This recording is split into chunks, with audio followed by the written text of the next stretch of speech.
കുറച്ച് വെള്ളം വെച്ചിട്ട് അതിലേക്ക് ഉള്ളിയും പച്ചമുളകും കറിവേപ്പില നെയ്ക്ക് മൊത്തത്തിലോ കൊണ്ട് വറുത്തെടുക്കുകയാണ് മുള്ളൻ കറി വെക്കാനുള്ളത്. അതിലേക്ക് മഞ്ഞൾപ്പൊടി മുളകുപൊടി ഒക്കെ കൂടി ഇട്ടൊന്ന് ഇളക്കിയെടുത്ത്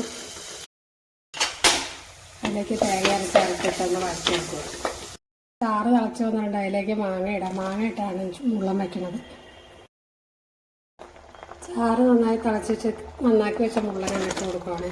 മുള്ളൻ ഒരുപാട് വേവണ്ട, വെന്ത് കഴിഞ്ഞാൽ അത് വെന്തുപോകും. ഒരു 1-2 തിള വെച്ചാൽ മതി. മുള്ളൻ മസാല വരട്ടി വറക്കാൻ വെച്ചതാണ്. മുള്ളൻ വറക്കാനായിട്ട് ഇട്ട് കൊടുക്കുകയാണ്.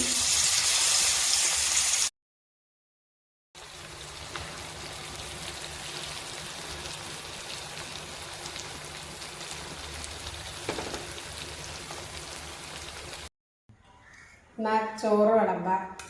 ചോറ്, രസം, മുള്ളൻ വറുത്തത്, കായും ബീറ്റ്റൂട്ടും കൂടിയുള്ള മെഴുക്കുവരട്ടി, മുള്ളൻ മാങ്ങ ഇട്ട് വെച്ചത്,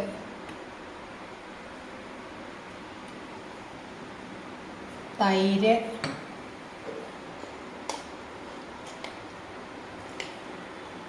നെല്ലിക്ക അച്ചാറ്.